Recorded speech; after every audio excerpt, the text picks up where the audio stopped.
The directions say we want to rewrite these fractions without negative exponents, but a bigger picture is anytime you see a negative exponent, that's not considered simplified. So then how do you get rid of negative exponents?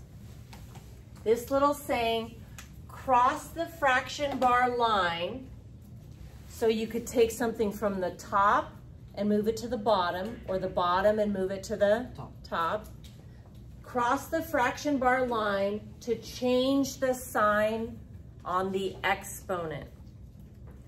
We are not changing the sign of an answer, only the exponents. See how this is a -4 in the exponent? I don't like it.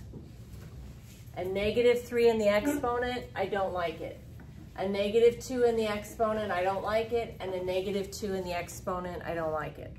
So I'm going to cross the fraction bar line and change the sign. This one is currently in the bottom, so I'm going to move it to the top. And when I move it to the top, the sign on the exponent changes. So I'm going to take the 2 and move it to the top, and see how it's to the 4th?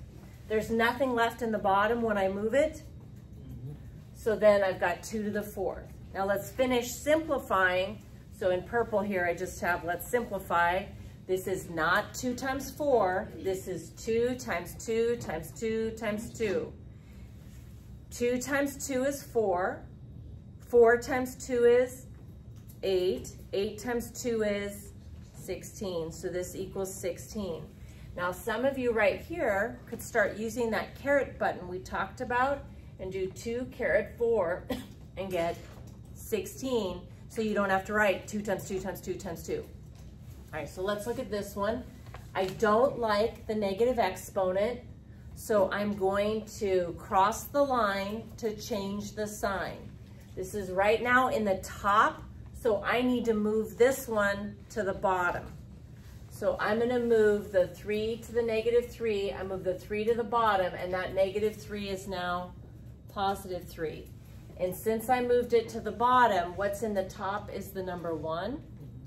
And then let's evaluate 3 to the 3rd, which is 3 multiplied by 3, which is 9. And 9 multiplied by 3 is 27. So we have 1 over 27. 3 times 3 times 3. Okay, this one, I don't like the negative exponent. It's right now that 5 is in the top, so I want to move the 5 to the bottom. And when I move the 5 to the bottom, it's going to change the sign of the exponent. So I end up with 5 now to the +2. And since this is in the bottom, I need a placeholder here to put in the top. So there's a 1. And then 5 squared means 5 times 5. So I end up getting 1 over 25. Okay, here's one more. I don't like the negative exponent. So I'm going to cross the fraction bar line with the number 10 and move it to the top. And it's going to change the sign on the exponent.